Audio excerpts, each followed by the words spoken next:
Horn and Commissioner Williams are present. At this time, we'll turn it over to, I said top. It's because it's the road thing is what's up on my screen. I was like, what? Okay, we'll change it to the Planning Director, Gabel. Okay. So. See, I'm not as handsome as the top. It's because I got road problems right now. Yeah.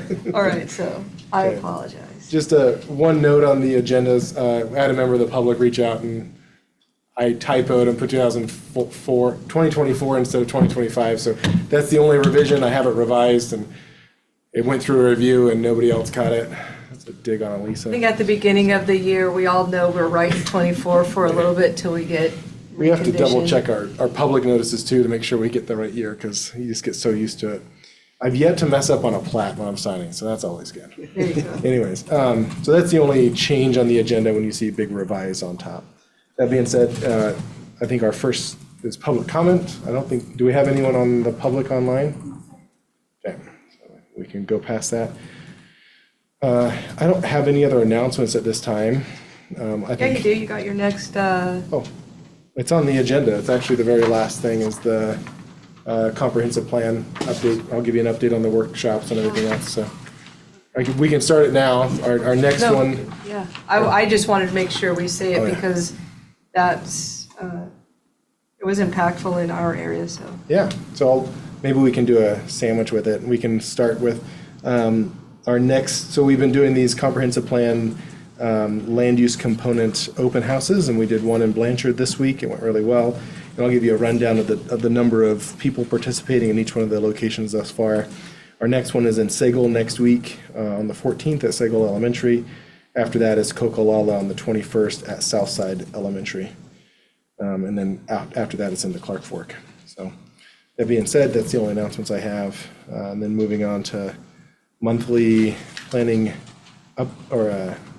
planning related meetings. So we have a really chock full January so far. I don't believe we've canceled any meetings. I'm not sure if we have anything on the 29th. I think we're still, I'd have to look to see if that hearing examiner is being canceled. That's the only one I could think of. But everything else, we have these weekly planning commission open houses throughout the county. On top of that, we have an additional hearing with the board for the APA ordinance and fee adoption on the 23rd. Oh, I need to update my stuff because I think I have the 22nd on a few things. So the 23rd is that hearing. And then we have another thing. Other than that, those are the major changes throughout here. And then moving into stats. So this is our closeout for the calendar year 2024. So you can kind of, now I'm going to do a breakdown here shortly of how many of these were dwelling units and by dwelling unit types, which will be good. We're going to add this data into our land use component before we adopt it. So you'll see a lot of those charts that go through the last 5 years. It'll show the 2024 number and it'll help with some trend data and capture a bigger data set. So right now that draft will be updated with just some numbers from 2024. So that's next, or it's on my docket this month to work with GIS to update the applications or a GIS application. So that being said, we had 1,236 applications in 2024 versus 1,149. This is the building location permits. We saw our biggest December of the last 5 years. So we had 52 applications versus 36 last year, and then 20s and low 30s the previous years. That really comes down to some violation letters we had sent out and are keeping our planning techs busy through that slower month of December. So whenever we don't have applications coming in, we spend more time working on violations. And I'd say we have like a 95% positive response rate from folks whenever they get the violation coming in to apply for a permit and wanting to go through the right process. So that's someone that's building something that didn't get a... Yep, that didn't get a permit. Yeah. Okay. That's the majority of what's driving those bigger numbers in this December versus years past. Good work on your end. Keeps my people busy, and it gets a higher compliance rate. We did see a decrease in all of the Title 12 numbers. So we saw only 6 land division applications versus 4 and 7 for the months before. But overall last year we had 79 versus 81 the year before. Quasi-judicial files, we saw 76 versus 91. So this is one of the lowest years on quasi-judicial files, but on administrative, we had much more. even if you take out the big increase on vacation rental permits, we're still about 100 above the last year for administrative files. So, and the breakdown of those is on that next page. And then there's your violations by year. So year to date, we closed out the year with 175 total building violations, and 56 of those were closed. Unresolved, we still have 44, of which 75 of the 175 submitted a building location permit. So, and then Title 12, we had 75 for the whole year, and then 39 of which were closed and 36 remain unresolved. We'll continue to work on them. Public record requests, so we saw a decrease this year versus last year, but we're still up in the 400s, 417 versus 470 last year. Here's your planning department org chart. So we have a couple of changes. So we hired this gentleman, Travis Bailey, who starts on Monday as a compliance officer. And then Mr. Fain got a promotion to assistant director effective this week. So we're looking for a planner 2. That vacancy has been posted as of, I think, Monday this week.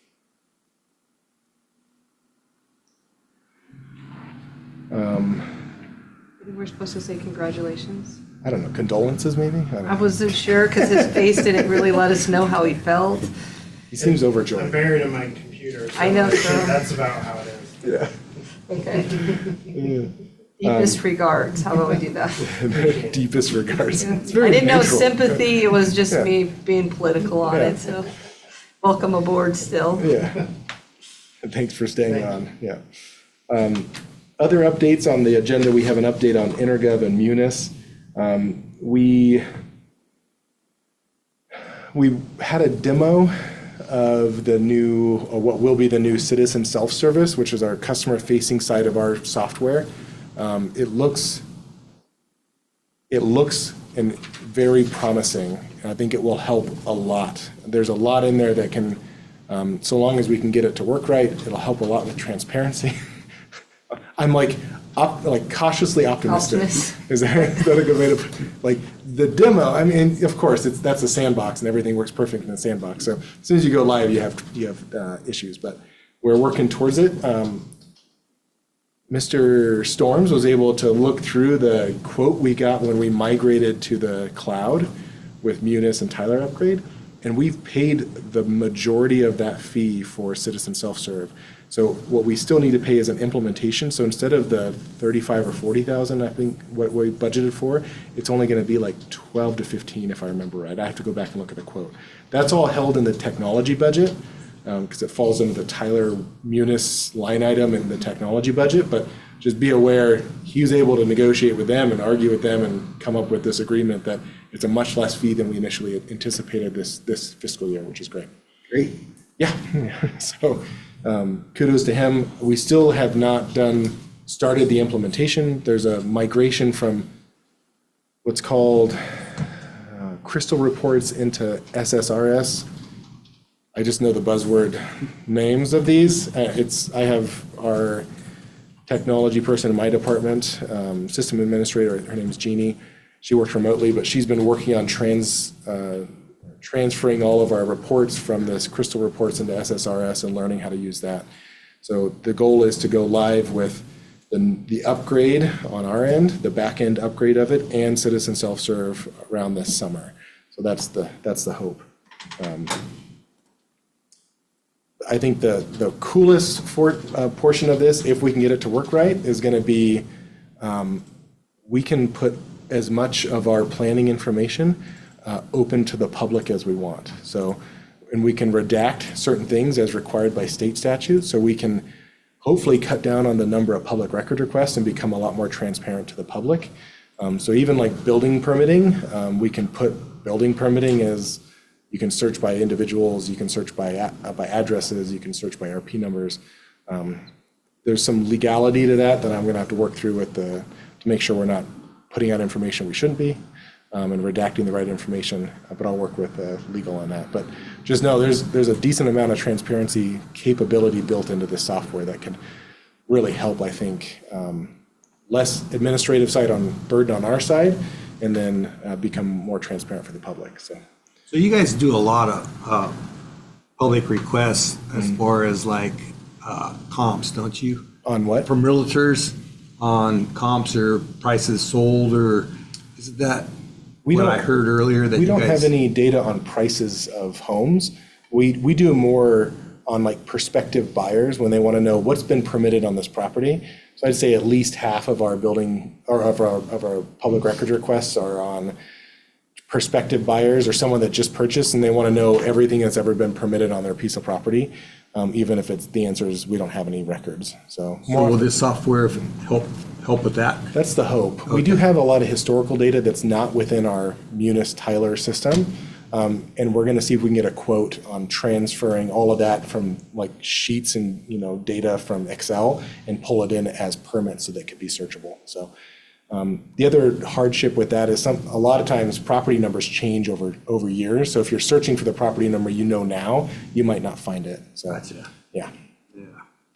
There's some other integration, big integration piece with GIS and how that's going to work. So there's a lot of unresolved questions that we have on that integration. So just know it's something. It's one of those big rocks you slowly move. It's nothing that's going to be solved tomorrow, but we're going to keep chipping away at it. Any questions on that? Not specific to that. You're going to look at the cost of some of the fees to see if we need to increase Yep. this year going forward. We did a time rate study for a couple of months. I have that data, and I just haven't had a chance to review it. When I lost my assistant director, I was doing a couple of jobs, and it just got put on the back burner for a little bit. No worries, So. because we had that one file where there was a lot of hours put into something that don't justify that, and we should make sure that in some ways that can get used to supplement someone using their own surveyor by using that we don't have a good fee schedule for that one. So, and I know you said you were going to work on that, but I want to make sure we look at the fees that we're charging. That way, if we have a change, it's not a huge change, but it's incremental, that we're showing the community that we're charging what's reasonable for it. It's on my mind pretty constantly, and I know there's some Title 12, some land use fees that we need to adjust, especially the certificate of compliance, because we do, on average now, spend a lot more time on those than. That's the one I was. Yeah, exactly. And I've mentioned that a couple of times, and it's on my docket. I just haven't finalized it yet, so I'll get it before you guys here in the next few months. Financials, so close out through December. Those are some tiny numbers. See if I can zoom in a little bit. We had $105,000 in expenses and $56,000 in revenue. You see those numbers, there's a big decline in expenses month over month. Like I said, we didn't have an assistant director, and that was a big part of it. And then there was also some just reduction in other related fees. A lot of it had to do with some personnel. I think the first couple months of the year, you get a lot of front-loaded personnel costs and human capital costs, so we don't see those moving forward. And then we saw a lot more revenue coming in. Most of that corresponds right with the number of building location permits that were submitted that month. So, which is good. We're kind of trucking along where we should be for this time of year. So we're done with our first quarter, and we're at about $198,000 in revenue. So what's that, about 20%, which is pretty decent for the slower months that we've been in. Budget over revenue. Those are the charts that correspond with it. Let's see. I don't have any enforcement updates at this time. The only thing we have, and we can do this at the end of the meeting, is this lifting of a notice to title. And I think we have an executive session. I think last month when we did this, you guys didn't want to go into executive session. Just know it's been resolved. You don't have to go in for executive session for those ones. Yeah. So if Bill has any other stuff we can, for executive session, we can talk about it then. The financials went over, no other additional enforcement. Pending proposed ordinances. So like I said, you have a hearing later this month. This is the final draft of the Title 16 Ag Protection Area Ordinance. I put together the fee schedule. It's not in this packet. I just finished it, I think, yesterday and sent it off to Bill, a resolution and all that. If you want a copy of what's being proposed, I can email it to you. It's also on our planning department website. I think I posted it last night. Other than that, this incorporates all the changes that the board requested at our last workshop. And I'll be putting a staff report together, probably posting it next week, that goes over the chronology and all of the related state statutes. You want to spend any time reviewing this? I think we've spent plenty of time on it thus far. We already did this. Yeah. Commissioner Korn, do you want to? Oh, Comp plan. So like I said, we're working through these comprehensive plan open house workshops. As far as numbers breakdown, as participants in the first meeting, which was shortly advertised in Sandpoint, I think we had about a dozen people there. Priest River, I think we had about 31, 32. Selly Valley was on the 17th, so these were all before Christmas. That one, I believe we had 25. And then Blanchard, I think we counted 26. And these are not planning commissioners and not members of my staff. So these are all members of the public coming in and providing comment. I checked earlier this week, I think we're in the mid-50s on number of comments on the digital map that we've provided. And they range all around the county, which is great. So we're getting some feedback from different locations as we go around the county. So. getting productive, constructive feedback. Well, you're asking me to Getting make a subjective decision on that. I'll make a So subjective comment on it. One, for those of us who have color issues, I think the shock, and it wasn't a map issue, was that it's two different shades of green. Oh. And so it looked like, holy crap, they changed a lot when it wasn't. If you looked at the legend, it was right. It was the shades of green. That's how we got on the conversation with Lynn Scott over, yeah. he's colorblind. Uh-huh. But I went to the Blanchard one, and so I want to make sure I say it in this meeting of the reaction was absolutely positive, with a huge difference of being educated on something that has grown into a continuing conversation. When you looked at the resort designation in that area was not what it feels like. To say everyone, I don't like absolutes, but it felt like the majority of the people that saw the map thought that the comprehensive plan grew the resort designation versus we more likely than not have the wrong information on that footprint. And it allowed for people to see it wasn't what we thought it was. And so it, in some ways, when you look historically, some frustrations over decisions was based off of an inaccurate understanding of the map. And so the feedback has been that that's why we need the maps, because it gave a visual representation. The other really positive thing, and I think each planning zoning commissioner, they made a comment to how close it mirrored the sub-area plan. And so that had a lot more buy-in from the community to hear. We did 90% of what you said, and in the areas where there was some deviation, they were able to explain why that deviation occurred. And the deviations looked more farther the direction that the spirit of the plan went versus being forced into something. And one thing I noticed when I looked at it was, well, where is the growth area? I don't see yellow in our area. And in our sub-area plan, we had a yellow area. But when planning looked at it, that yellow area wasn't supported, and so it was removed. And that was more in line with the thinking of the people that put that together. So there was a lot of positives on hearing that our sub-area plan was looked at, and giving a percentage of compliance with that was huge. But also in education, seeing that map and understanding the footprint of resort wasn't what we thought. It has continued as a conversation in that area. So I thought it was really beneficial. The timing seems hard only because we're in that season of people coming back and forth. But what has happened is people that trust the people that went are having that conversation and continuing that conversation. So I definitely think it was beneficial, and the community in that area appreciated being able to see it. And then there was a feedback that said, can we have the map in the community center? They wanted your map, and I said that map was not free. I'm pretty sure it cost money to print, but that was one thing that the community center wanted to know. Can we keep the map in our area so we can see as more people move in? So Sure. But it was a testament to how valuable that map was, because our community has often said, where is the map? Where's the map that's supposed to hang? And when they saw that map, I think it was a very good visual representation of where we're seeing growth and where we're going. So kudos to everybody that put that together and took the time to talk in depth to the people of that community. So thank you.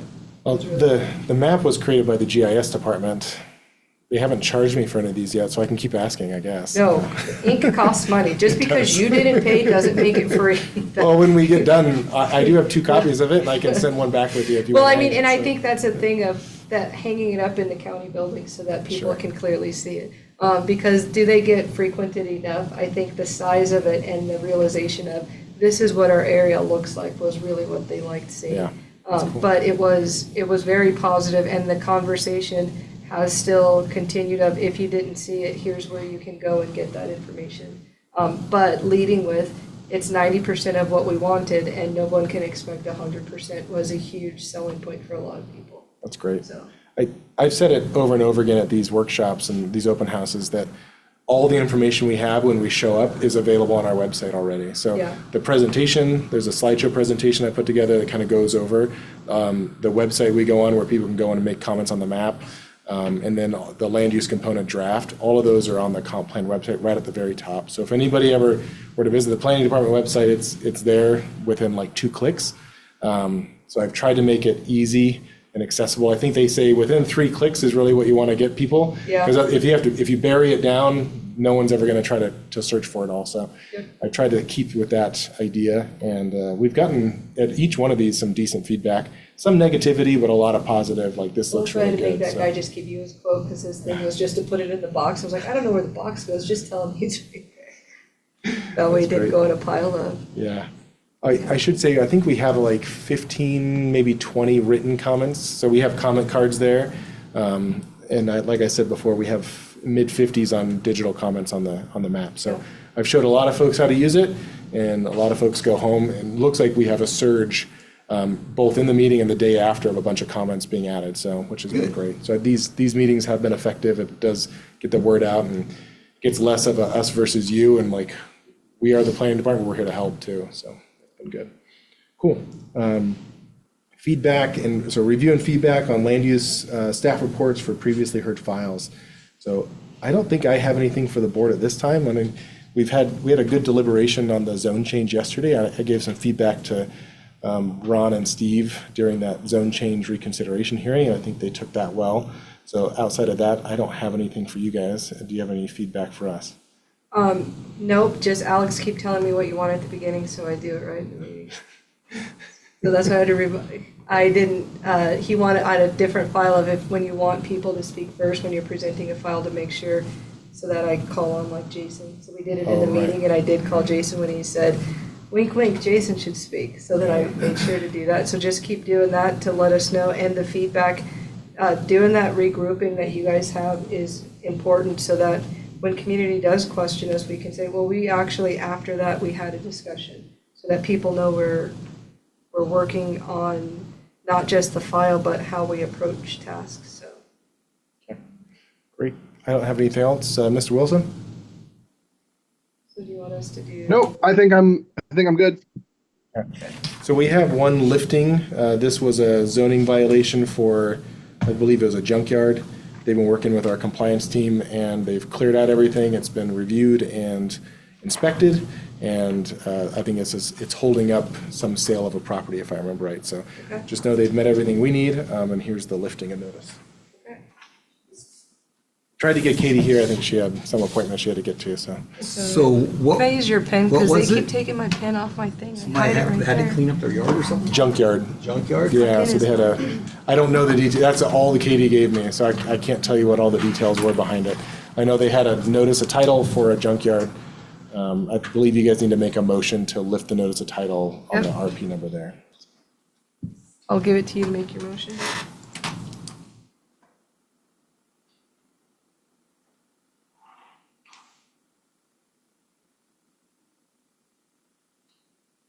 So I'll make the motion that we go ahead and lift the notice of title pursuant to BCRC 12-130. The alleged violation of BCRC Titles 12 is abated.